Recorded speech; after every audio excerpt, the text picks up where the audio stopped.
Hi guys, and welcome back in, and today we're going to be talking about the Shrine of Secrets again, and having a look at what is on the shrine.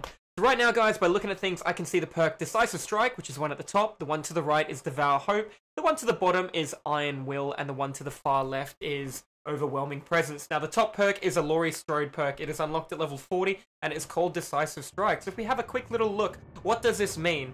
This means the killer becomes obsessed with you as a survivor, and you are able to Decisive Strike, which is stab the killer with a bit of glass or something, and wiggle off the killer's shoulder instantly after they pick you up. Now, you will have noticed this if you've played killer or survivor, that when you pick somebody up, if they're your obsession, you might get stunned and be wondering why. This is this perk, right? Is it a one-time use? The killers can do something called dribbling, which can counter it, which is when you pick a survivor up, a skill check happens that they have to land, but if you walk 3 meters or so and drop them, it counters it. Bit of a filthy tactic, but sometimes you've got to do what you got to do, especially when multiple people have instant heals and Decisive Strike. Looking at this perk, guys, I'm not going to recommend too much about it because due to the PTB with the plague coming out, they actually temporarily nerf this perk in the PTB, which is you cannot use it unless you have been unhooked, and then you can use it 1 minute after you've been unhooked. So if the killer injures you, hooks you, and then injures you and picks you up, then you'll be able to use it, rendering it useless against Moris. So if the killer injures you after you've been hooked, they can Mori you straight away. So there are a couple of things that I think the big nerf to Decisive Strike is going to mean not many people are going to run it. Alternatively, Unbreakable is a really good perk to run as well. Not really my kind of style. I don't like Decisive Strike. If I make a mistake, I like to go, where did I make a mistake? Where did I go wrong? And where can I improve? Level 40 teachable from Laurie. I'm not going to really try and sell you guys on it. It's not looking too good right now for the survivors this week. Moving on to the right-hand side. Now, this perk is called Devour Ho. Now, very commonly at rank 1, a lot of people run the perk called Ruin. Now, Ruin is a perk that affects all survivors when it's at tier 3. At tier 2, it affects 3, and at tier 1, it affects 2 survivors. After the PTB patches, depending if it comes through, it'll affect all people, but then again, it will be 3, 4, and 5% regression depending. You have to land that little bit on a great skill check, otherwise survivors get a penalty. Now, it takes 80 seconds to do a Jenny. It's a 5-second penalty. 5% at 80 is 4, so it's a 4-second regression if the generator is almost done. It can be quite painful, plus the time that it takes the generator to actually start again. Now, moving on to the perk that's actually here, Devour Hope. Devour Hope, it doesn't really show you or tell you much in the details right here about it, okay? So let me tell you something about Devour Hope. It is a really powerful perk. Once you have 2 stacks of Devour Hope, it becomes not very noticeable. It gives you a small movement speed bonus. Now, let me show you what I'm talking about. I'm going to quickly go here. I'm going to open up a KYF game, and I'm going to show you the perk where it actually tells you what it does. So let's go to the Wraith here. Let's go to our loadout, and let's chuck it on. So let's look at the Devour Hope. Here it is. All right. At 2 stacks, you get a 5% haste for 10 seconds after hooking a survivor, right? So if I pick up Meg and I take her to the hook and I put her on the hook, I can then move 5 additional % quicker. The Wraith moves at 115%. I'll be moving at 120% for 10 seconds, so it'll pretty much look like I have Noed at tier 3, so 119. So it'll look about 120% movement speed. Very easy for an adapt survivor to be able to see with their eye, unless you cloak. Now, while you're cloaked, remember, you move at 126.5% movement speed. Minus if you're running add-ons that'll increase your movement speed as well. So if they could just think you do have an add-on to increase movement speed, it's actually a really powerful perk on a Wraith, in my personal opinion. If you look at the 3 tokens, this is where Devour Hope actually shines. People don't normally look for Devour Hope. If they find it, they might just break it out of curiosity because not a lot of people run Haunted Grounds. Looking at this right now, guys, at 3 stacks, you have something called Exposure. Now, if you're not familiar with what Exposure does, it means that when you hit a survivor, instead of having to hit them twice, you hit them once and it puts them into dying state. It's much like a chainsaw from the Hillbilly, or the Cannibal, or Leatherface, sorry, not Leatherface, or Michael Myers is M1 while he's in tier 3. So it allows you to hit somebody once and put them into dying state, allowing the Wraith to potentially snowball and go for a massive amount of power. At 5 stacks, however, it does give you the ability to Mori a survivor. Now, keep in mind, you have to be more than 24 meters away from the hook when the save activates. So you're going to have to hook someone, you're going to have to look around, or maybe a barbecue and chili if that's a perk you choose to run, and then go straight towards other people. The sooner people get saved, the better. So trying to maximize the use of Devour Hope, you're going to want to kind of hook somebody where you think they're going to get saved. If you can hook someone in the far right-hand corner of the swamp, you're almost guaranteeing yourself a token. If you're going to hook someone in the basement, in the middle of the map, you're going to kind of deprive yourself of that token. So just be smart with your placement. Sure, the first token might not matter, but when you have two and you're going for your third stack, that can be a real big powerhouse and flip the game. Somebody could be coming in for a body block, thinking you're coming into tunnel. You hit the body blocker down, then the guy who is doing the will make it save. You hit him, then you chase the other one down. Before you know it, the game has turned to shit, and you're in a huge power play. So Devour Hope is actually one of my favorite perks in terms of, out of all the totems, it's probably my favorite, followed by Haunted Ground. It's very reliable in terms of people don't go looking for it because they don't know you have it.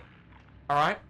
If you are going to choose to run a perk called Devour Hope, you're going to want something to regress the game. Now, a lot of people go, regression, let's go Ruin. Now, running two totems is like rolling a dice.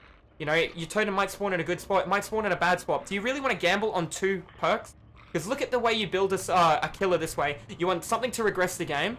You want something to speed up the game in your favor. You want something to clutch your game. I'm not talking about Know It. I'll get to that in a second. And then you want something, a utility perk for your final perk. So let's go. Something to slow down the game. I don't have Ruin. I don't want Ruin. The new Thanophobia after the PTB, if it does come in with 6% per stack, that's going to be really good. 24% everybody hit. And if you're on a killer that people don't heal against, like Legion, you're on a killer like the new killer, the Plague, you know, there's quite a few people that this can really work well on, because it takes 80 seconds to do a Jenny. You got 20% on that, you're looking at about 100 seconds to do a generator. And then if you got Ruin on top of that, regression is going to be pretty disgusting if they miss their skill checks. It's going to actually be really powerful. But at this point in time, Thanophobia hasn't been buffed.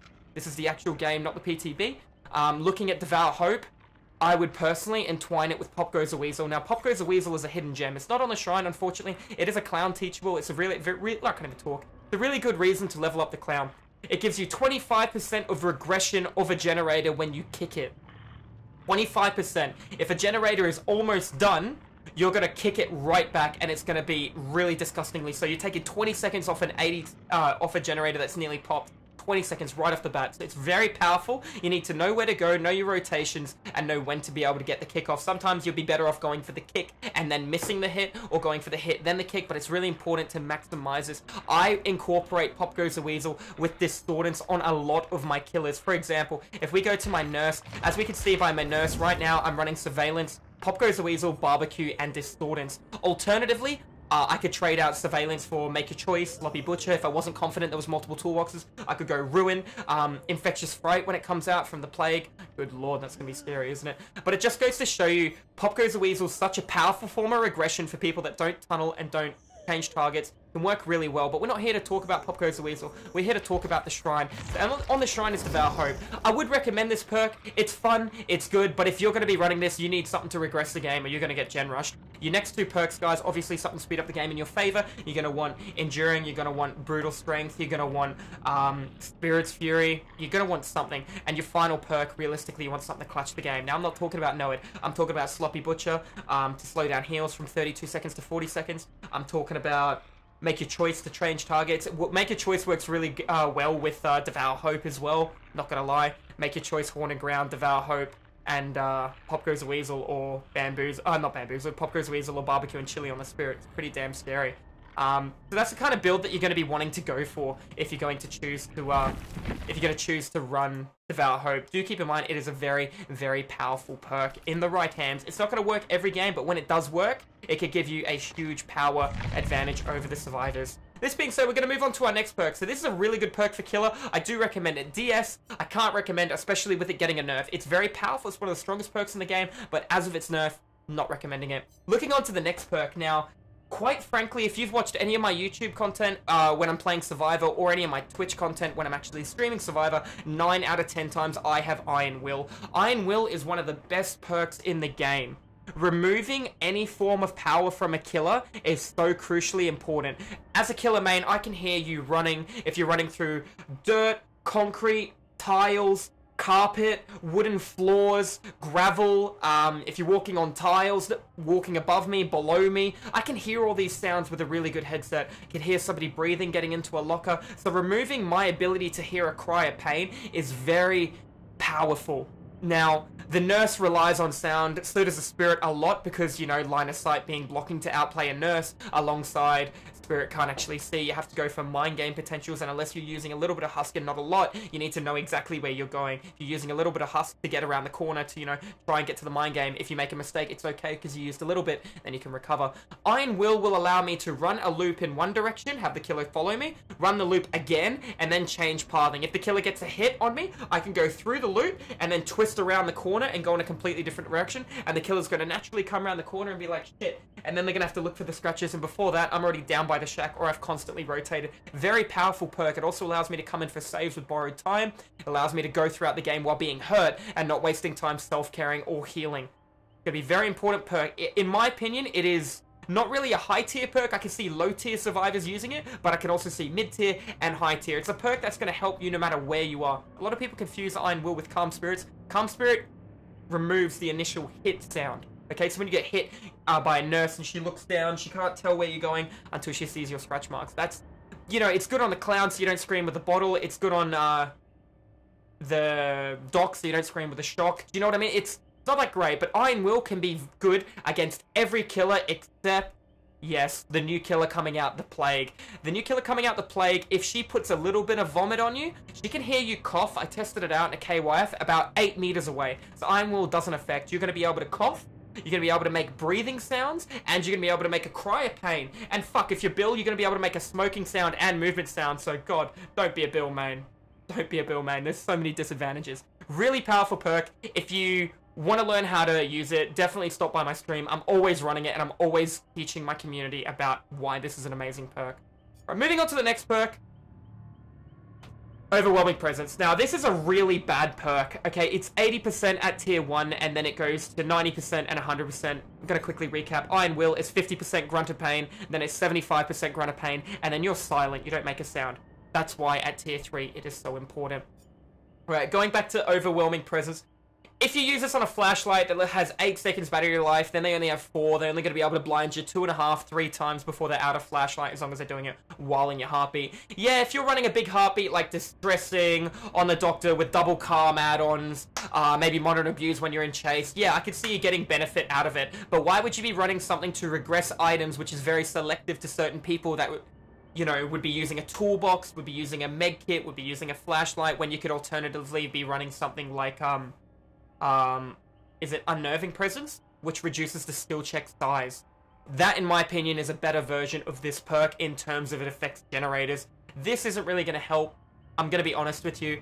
It'd be, if multiple people brought flashlights and were going for flashlight saves, I could see you using it, but I could never recommend that. You're sacrificing a slot. You know, remember, something to slow down the game, something to speed up the game in your favor, something to clutch the game, and you've got an optional perk realistically as killer, but I like to fill it all out and go, okay, I've got Ruin to slow down the game, Barbecue for situational awareness to let me know, you know, you can have Barbecue, Bit of Murmur, you can have Tinkerer, something to help me speed up the game in my favor, Enduring, Brutal Strength, I'm not going to say Fired Up, and then you've got your final perk, something to clutch the game, Make Your Choice, Save the Best for Last.